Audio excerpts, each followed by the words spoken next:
Support WrestleTalk! Give us a subscribe. Monday's episode of WWE Raw saw Vince McMahon bust out his oldest trick in the book. Literally, they're really old. Legends Night, randomly bringing back loads of former wrestlers to pop a rating after December's record low viewership. Because gathering loads of older performers in one place during a pandemic is a great idea. The issues began before the show even started, as two of the advertised legends, Candice Michelle and Carlito, the latter of whom was making his first WWE appearance since 2014's Hall of Fame, weren't able to get to the Thunderdome because of travel issues, according to Fightful Select. This seems to have led to the show format running off course, as Fightful Select also reported things fell behind schedule, which meant the big main event angle of Goldberg making his WWE return to challenge Drew McIntyre for a championship match at the Royal Rumble. Yes, that is actually happening. Got cut off prematurely. I've got more on how Goldberg's return was presented in my Raw review shortly. Hulk Hogan did manage to get to the episode for his cameo segments though, but he's told ESPN the locker room wasn't that welcoming to him. Some of the younger guys are really cold to me, like I'm coming to steal the main event, and I'm like, I can't do this anymore guys, I'm not a threat. Which AEW's Big Swole pointed out, nah,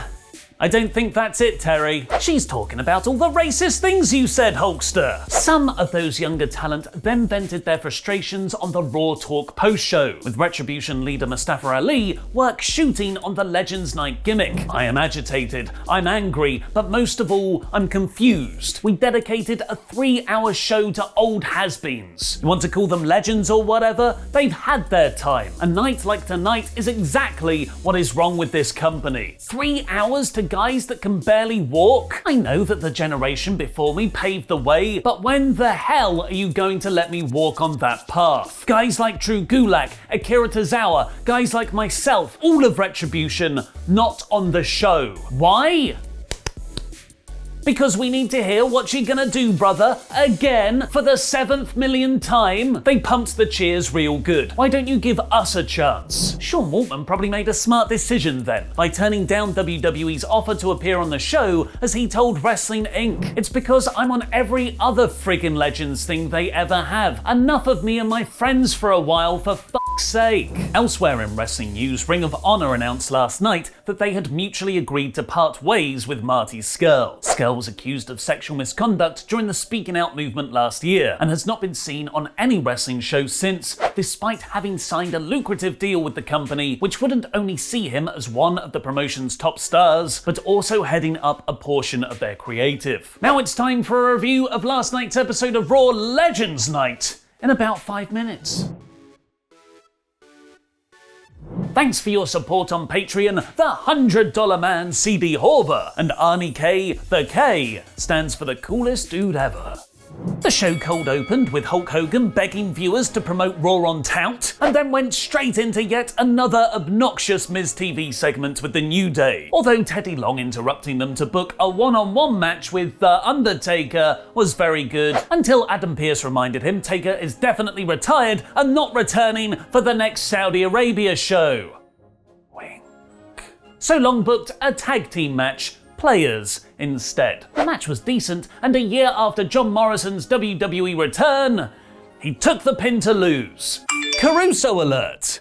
We finally got an update on whether Randy Orton burned Alexa Bliss last week. A huge cliffhanger that Randy just said he didn't do. Apparently facing the Fiend has changed him by giving him compassion. He wants to put a stop to that, so he went and threatened every legend he could with his old legend killer gimmick, including good segments with Big Show, Mark Henry and Ric Flair, but ultimately a very disappointing follow-up on the Bliss angle. AJ Styles then took on Elias in a battle of the intimidating henchman match, where he didn't just work face, he worked to make Elias look really good. AJ won in the end with the Styles clash, so Jackson Riker went to smash a guitar over his head, but that huge guy, Omos, really impressively kicked it out of his hand mid-air from out of nowhere. As the Legends Night gimmick was designed to pull in new or lapsed viewers, the commentary team did do a good job of putting over the next big pay-per-view and the start of WWE's biggest time of the year, the Royal Rumble, which started, of course, with Charlotte Flair declaring herself for the Royal Rumble match, the Omni Flair.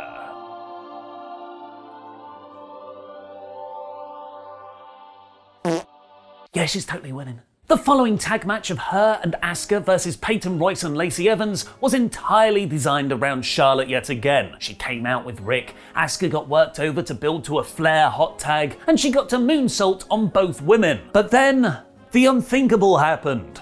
Charlotte lost. Lacey Evans managed to make Ric Flair so horny, he grabbed Charlotte's leg instead of Peyton's to break up a pin, leading to Royce rolling up Flair to win, even though Peyton has purple hair and not blonde. It really is a new year.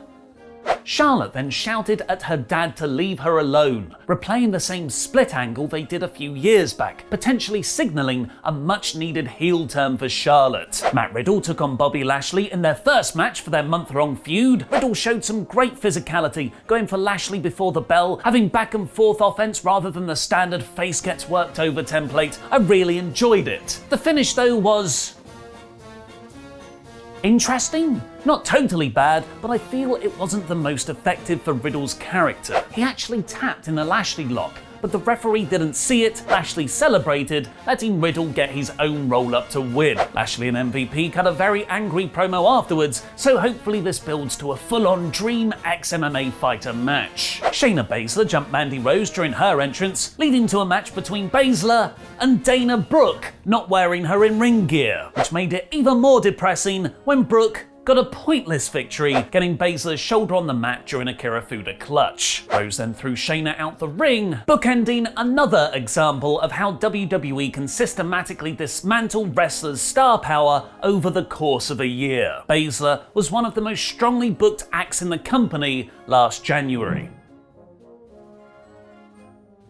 After a string of pointless Legends cameos, Randy Orton then took on Jeff Hardy, reprising their SmackDown feud from 2019, where Orton went right back to Jeff's ear piercings. With pun run time. For the lobe of God, not on the charismatic ear Nigma. Can we get some medics in ear? Jeff isn't safe and sound. He might need an earring aid, because if Orton keeps that up, it's certain death. Randy might as well move to a cornfield with all these ears. I'm sorry, that one was corny. I'm becoming irritating. It was my New Year's resolution not to do that. Ears. They had a decent TV match that got time, and Randy won with an ear KO from out of nowhere. The Hurt Business are great tag team champions, so of course, they're teasing a breakup. In the biggest dissension yet, Cedric and Shelton kept blind tagging each other in, letting the Lucha House Party get another roll-up victory, prompting Cedric to walk off. What's more depressing? Angel Garza being the 24/7 champion, or Alicia Fox being considered a legend? The answer is actually Tori Wilson telling Garza Cardi B is round the corner when it's actually the Boogeyman, letting R-Truth win back the 24/7 title, and Ron Simmons gets to say damn. At least WWE got what they wanted. Pop culture social relevancy, where Cardi B herself tweeted www.TT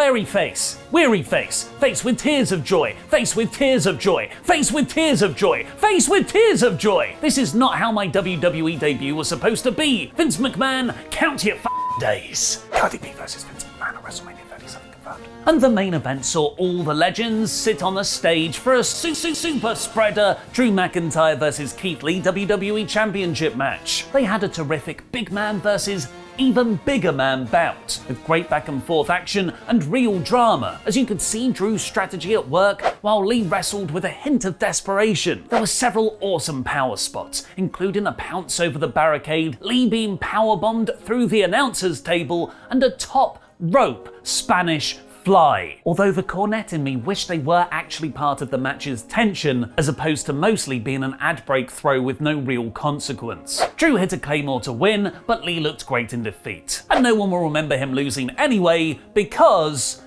dun dun da da dun dun da da dun ba da da dun. Goldberg cut a promo saying Drew thinks he's better than all the legends up there, which is Randy Orton's gimmick. Literally half of the show has been built around Orton being disrespectful to legends. Are you okay, Goldberg? Did you headbutt the locker too hard again?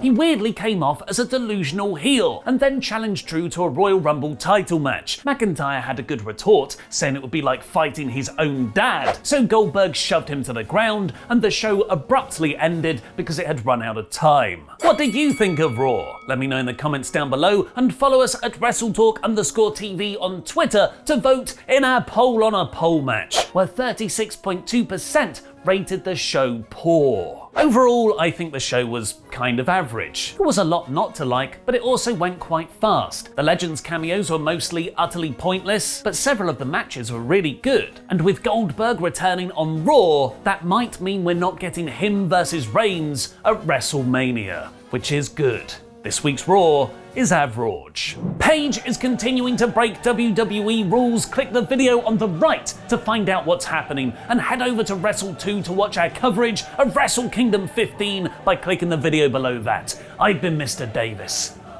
Jam that jam.